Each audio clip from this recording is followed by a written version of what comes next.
Comment में पूछना। नमस्कार विद्यार्थी मित्रों, मैं आर.आई. चौहान 10वीं गणित कक्षा में आपका स्वागत है। आज हम पढ़ेंगे निर्देशांक ज्यामिति कोऑर्डिनेट ज्योमेट्री के विषय में। कोऑर्डिनेट के विषय में आप कक्षा 9 में पढ़ चुके हैं। जैसा कि आप जानते हैं, आलेख पर जब बीच में अक्ष खींचे जाते हैं तो 4 चरण बनता है।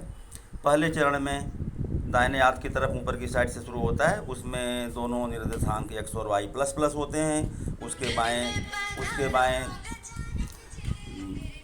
द्वितीय चरण में माइनस प्लस, फिर तृतीय चरण में माइनस माइनस और चतुर्थ चरण में प्लस माइनस होता है।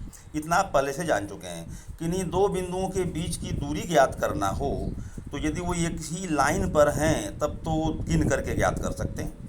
लेकिन यहाँ पर जैसा आलेख में दिया गया है, P और Q दोनों बिंदु एक ही रेखा पर स्थित नहीं है।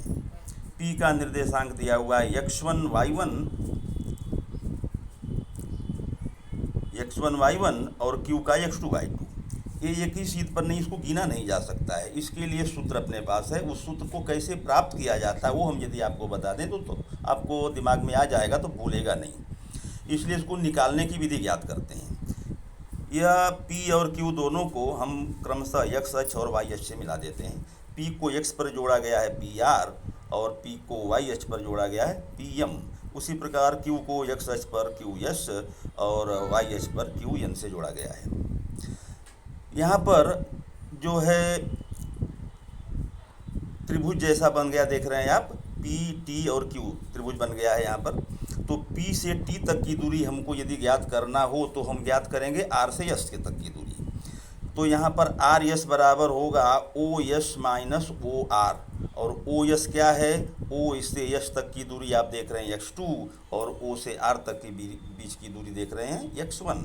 तो इसलिए RS हो जाएगा x2 माइनस x1। इस प्रकार PT बराबर हो गया, PT बराबर RS है तो RS बराबर जब OS माइनस OR अर्थात x2 माइनस x1, इसलिए PT बराबर भी हो गया x2 माइनस x1। उसी प्रकार T से Q तक की दूरी ज्ञात करने के लिए हम ज्ञात करेंगे M से N तक की दूरी, और MN बराबर होगा ON माइनस OM अर्थात y2 माइनस y1।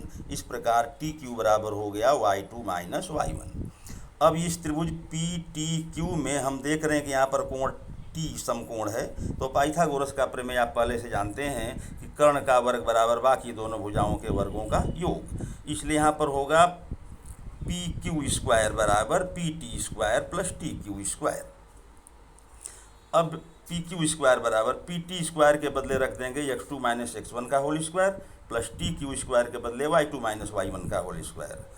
तो PQ बराबर करेंगे तो इस पर पूरे पर अंडर रूट हो जाएगा, यानी करणी के अंदर x2 माइनस x1 का whole square plus y2 minus y1 का होल स्क्वायर।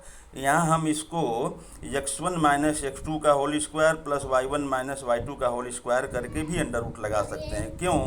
क्योंकि x2 माइनस x1 का होल स्क्वायर चाहे x1 माइनस x2 का होल स्क्वायर दोनों एक ही होता है। क्योंकि हम जानते हैं कोई संख्या धन में हो या चाहे ऋण में हो, उसका वर्ग करने पर वो प्लस ही हो जाता है। तो x2 माइनस x1 का होल स्क्वायर करें चाहे x1 माइनस x2 का होल स्क्वायर करें, बराबर जाता है। तो इसलिए दोनों हम लिख सकते हैं। सूत्र में केवल किसी एक का प्रयोग आप करें। इसका एक उदाहरण ले रहे हैं। जैसे एक एग्जाम्पल हम ले रहे हैं, बिंदुओं 2, 3 और 4, 1 के बीच की दूरी ज्ञात कीजिए। तो यहाँ पर एक बिंदु को A और दूसरे बिंदु को B, चाहे P और Q, R, S कुछ भी माना जा सकता है। हम मान ले रहे हैं A बिंदु के निर्देशांक हैं x2 3 और B के निर्देशांक हैं 4 1। तो यहाँ पर x1 बराबर 2 और y1 बराबर 3 तथा x2 बराबर यहाँ से 4 और y2 बराबर 1। अब AB बराबर वही जो डिस्टेंस फार्मूला हमने अभी सिखाया, AB बराबर करणी के अंदर x1 माइनस x2 का whole square plus y2 minus y1 का होल स्क्वायर, मतलब x2 माइनस x1 यानी 4 माइनस 2 का whole square plus y2 minus y1 यानी 1 माइनस 3 का होल स्क्वायर। अब 4 में से 2 गए तो 2 और 1 में से 3 गए तो माइनस 2। तो 2 का वर्ग प्लस माइनस 2 का वर्ग, तो 2 का वर्ग भी 4 माइनस 2 का वर्ग भी 4। करणी के अंदर 4 प्लस 4 यानी करणी के अंदर 8। इसको हम करणी में यानी 2 और करणी में 2 भी लिख सकते हैं, क्योंकि 8 का 2 गुणे 2 गुणे 2, तो 2 गुणे 2 का मतलब वर्गमूल 2 हो गया। 2 करने में 2 लिखा जा सकता है। तो आशा है दूरी सूत्र और इसको यूज करने का ढंग आपको मालूम हो गया होगा, समझ गए होंगे। और यदि कहीं प्रॉब्लम हो तो आप हमें फ़ोन करके संपर्क कर सकते हैं। और इसी प्रकार अन्य प्रश्नों का हल और वीडियो देखने के लिए इस चैनल को सब्सक्राइब करें, अपने दोस्तों में शेयर करें और लाइक करें।